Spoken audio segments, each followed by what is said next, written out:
Aloha! Welcome back to the Anxiety Coaches Podcast. I'm your host and coach, Gina Ryan, and I'm so happy to be with you again today as we consider the many ways to bring your mind and body back to its natural peace and calm. In today's episode, I want to talk about floating versus letting time pass. And I wanted to bring this up because there's often some confusion around floating and letting time pass. Many people thinking that they are really the same thing. And I wanted to talk about what I think Claire Weeks really meant in her writing about these two things. You know, I'm a big fan of Claire Weeks, so let's just get right into it. Have you ever felt completely trapped by anxiety, like really trapped and in a horrible space down what I call the wormhole because it doesn't seem like reality? And then you hear someone say, just float or let time pass. You may have even heard me say that. And you think, wait, which one am I supposed to do? Do I fight it? Do I wait it out or what? It can be confusing what you're supposed to do or what you could do. And that confusion is exactly what I want to keep talking about and unpack today, because Claire Weeks, who spent decades helping people recover from panic and anxiety, gave us these two words or these two phrases, float and let time pass. And they are different, but they're deeply connected. And I truly believe that understanding them can actually make your anxiety feel much more manageable. So let's start with floating. I love floating. I love floating in the water. I love floating through stress. And floating is about right now. Right what is in front of you, the moment that stress or anxiety is hitting. It's what you do when your heart is racing or your chest begins to tighten or your head feels dizzy, you're starting to depersonalize. Whatever your first symptoms are or sensations, this is when you want to remember about floating. It's about in the moment that you are in distress. Imagine yourself lying on water, not treading water frantically, not trying to get to shore as fast as possible and in a panic, just lying there, letting your body actually be supported by the water. That's floating. You're not resisting. You're not trying to get somewhere. You're not trying to make the symptoms or sensations disappear. You're softening, loosening, allowing your body to move with the wave instead of against it. So here's a little micro practice that you can try. The next time that your heart starts racing, or whatever your particular sensation or symptom might be, say, "Hello, anxiety. I'll float with you." And notice what happens when you soften instead of clench. Your body will thank you. Claire Weeks often said, face, accept, float, and let time pass. Floating is the active part of that first step, the part you can practice moment to moment. So let me take a look now, a little peek around letting time pass. This is a little trickier because it's easy to misunderstand. Letting time pass isn't about doing nothing. And it isn't about ignoring your anxiety and sticking your head in the sand like nothing is happening. It's about trusting that your nervous system, your body, is capable of healing, but it needs time. Now, this goes back to my previous episode where I talked about your body being your ally. I want you to trust that your nervous system is capable of healing. And it is, but it needs time. Think about if you sprained your ankle. You can soften into the pain, move carefully, but recovery is still going to take weeks. Nerves work the same way. When Clarie said, "Let time pass," she means allow your body the natural rhythm of healing. The natural rhythm of healing. We cannot change that. So don't measure progress day by day. Don't panic when your symptoms and sensations return. Your nerves are recalibrating. Trust that. Believe it. Impatience is really common here. I get it. Most of us who are anxious or have been do not find ourselves as being really patient people when that's happening. You might be floating perfectly and really have that down where you can do it in the stressful situations. But then you check, am I better yet? And that question is a tiny form of resistance. Letting time pass is about stepping back, trusting, and giving your body the space to do its work. We keep talking about trusting and believing, and it's a huge part of healing. So how do those things fit together? How does floating and letting time pass actually work together? I like to look at it as floating is for today. Letting time pass is for the journey. Think of anxiety like waves in the ocean. Floating is how you handle each wave. Soft, gentle, non-resistant. And letting time pass is like the larger tide, the water moving so much more slowly, but it's still changing.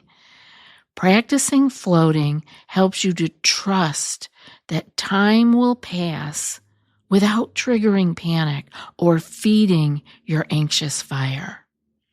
Constantly asking, why is this taking so long? Or when will this be over? Signals to your mind and body that you're still in danger, keeping the fear adrenaline cycle going.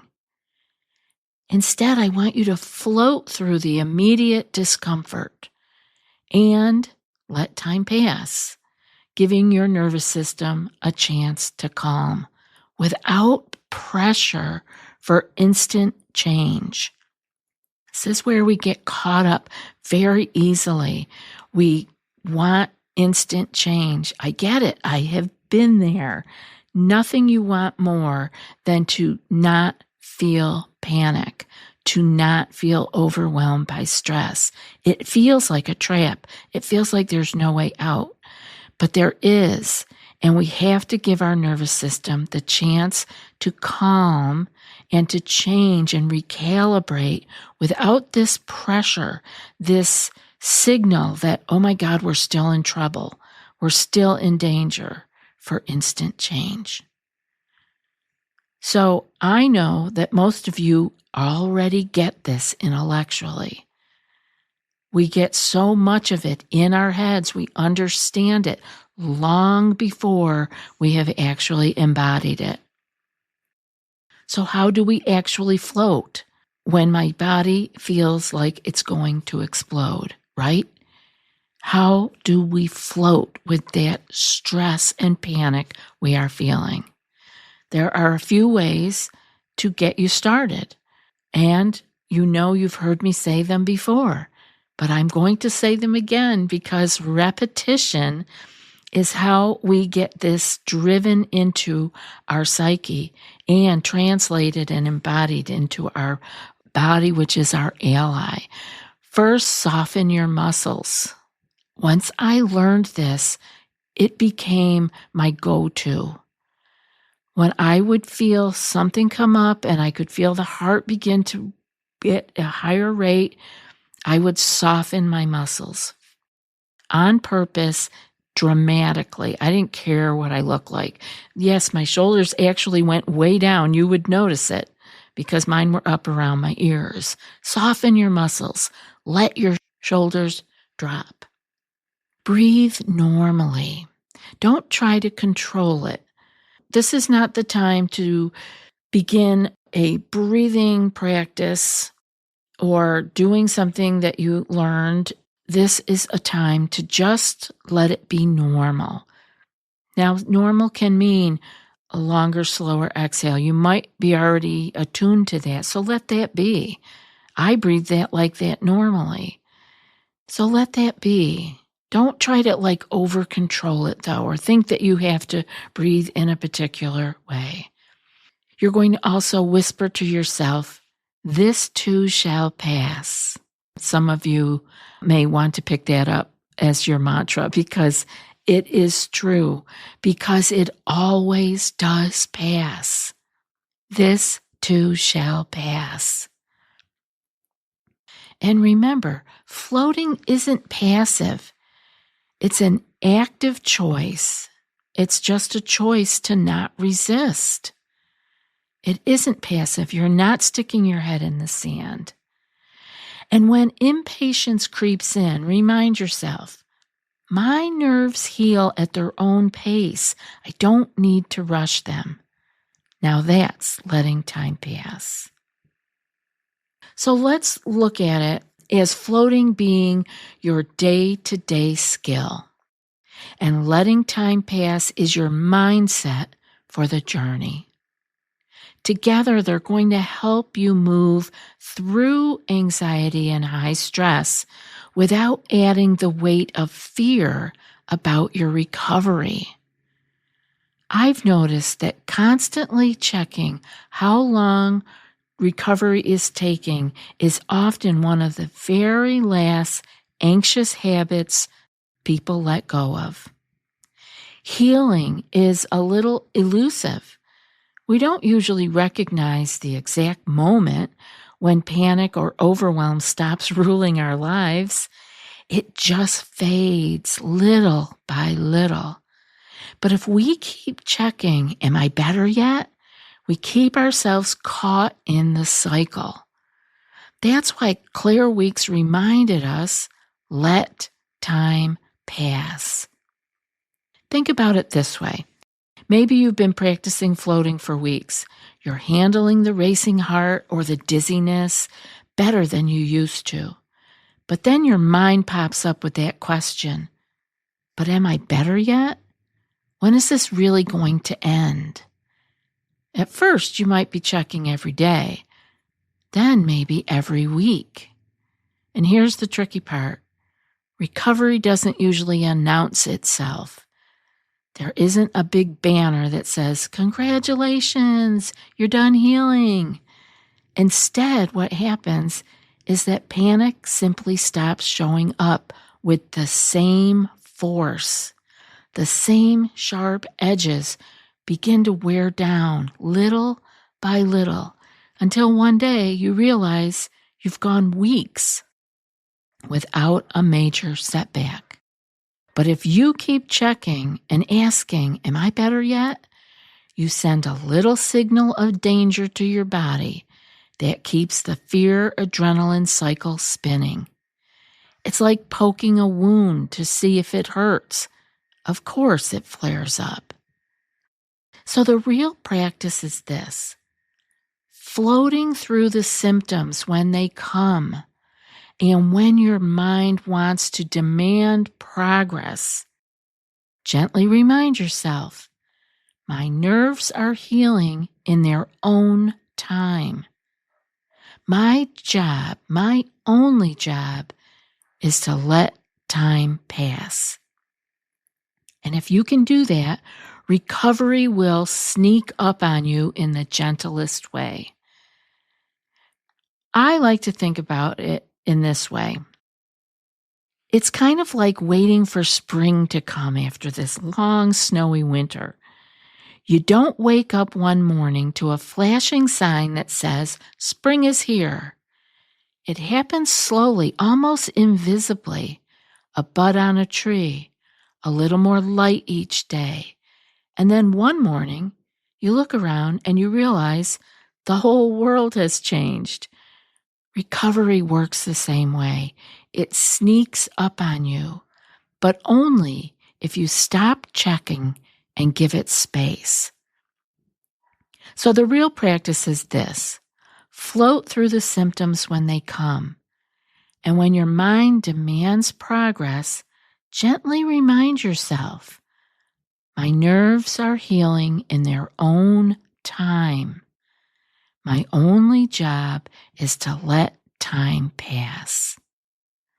Now, before we move on, I'd like to guide you through a really short floating meditation. This practice is simple, gentle, and it only takes a minute here that we're going to do.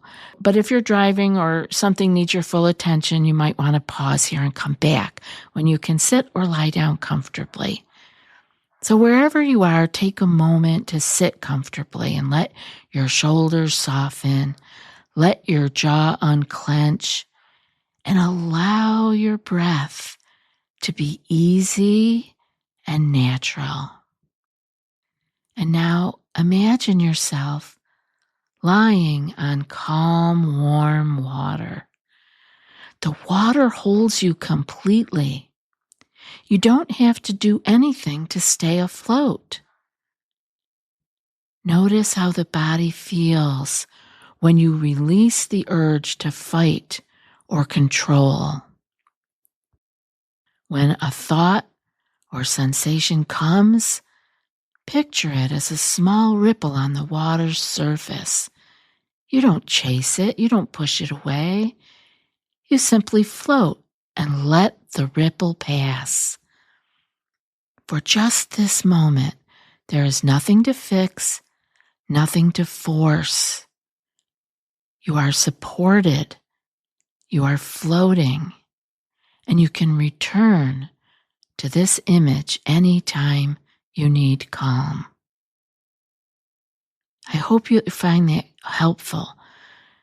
And if you would like access to a full 5-minute gentle floating meditation without any ads or anything to help you release tension and ride the waves of anxiety more easily, you can find it in our ad-free Supercast feed. Join the ad-free feed at anxietycoaches.supercast.com or through our website. The link will be in the show notes. Here's one last little practice for this week. Next time anxiety shows up, whisper to yourself, float. And when you feel discouraged, whisper, time.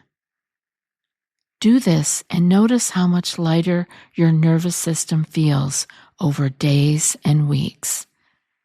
Remember, Claire Weeks helped thousands recover from panic and anxiety, and she believed, as I do, that the nerves heal if we float and let time pass. And now for today's quote. Do not measure your progress day by day. Let time pass. And that's from Claire Weeks. I'll be back in a few more days with another podcast. Until then, be well and aloha.